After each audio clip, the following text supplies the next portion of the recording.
I'm John Richmond from Richmond Vona. And since ride sharing like Uber and Lyft has become legal in Western New York, we're getting a lot of questions from potential clients or current clients about what happens if I'm involved in an accident with somebody who's driving for one of these ride sharing companies. And that's a really good question. So today I'd like to talk to you briefly about some important information you should have in the instance that you are involved in an accident with somebody driving for, let's say, Uber or even Lyft. One of the big questions is, who's responsible for my pain and suffering or even my property damage if I'm involved in an accident with somebody driving for a ride-sharing company? And this really centers around one thing. At the time of the accident, was the driver who's driving for Uber or even Lyft on the network? And we've all been inside an Uber or Lyft and we've seen their iPhone or the screen up by their windshield that shows whether or not they're on the network. Obviously, if you're in their car, they are on the network. So for instance, if somebody who's driving for Uber or Lyft gets in their car in the morning and then gets into an accident before getting on that network, then their own personal auto policy is responsible for paying for any injuries or property damage sustained by another driver or even a pedestrian. However, the second they log on to the network, the insurance coverage increases and is then provided by the ride-sharing company. So for instance, if they're on the network but not in the progress of a prepaid ride, so they're just driving around perhaps waiting for a request to come in, and if they hit a pedestrian or are involved in an accident with another motor vehicle, then the coverage goes up to $75,000 per person or $150,000 for two or more people and $25,000 for property damage.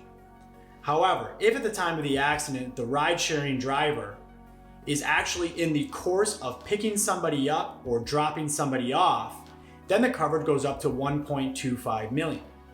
So this is very fact-specific, and it's incredibly important to understand whether or not the driver was involved in a prepaid trip or was on the network at all. Now, if you're involved in an accident with a ride-sharing driver, it's really important to consult with and hire a skilled personal injury attorney who has experience litigating these types of cases.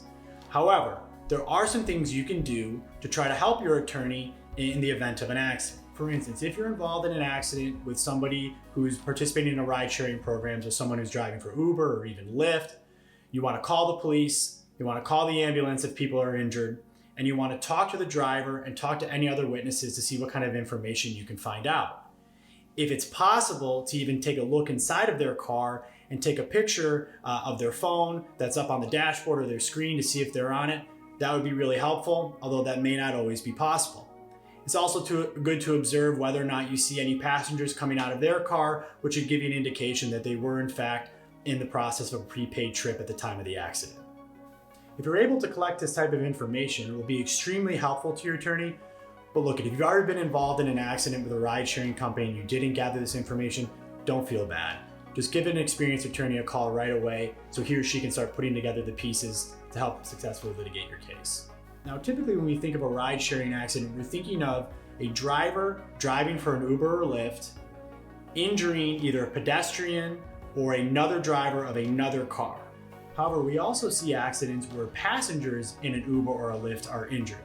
And in that type of situation, you may have a valid claim against either the driver of the ride-sharing company and or the other driver of the car that you're involved in the accident with. Now, in that situation, it's going to be very important to determine who exactly was at fault. It could be the driver of the Uber or the Lyft, it could be the other driver of the other car, or it could be both.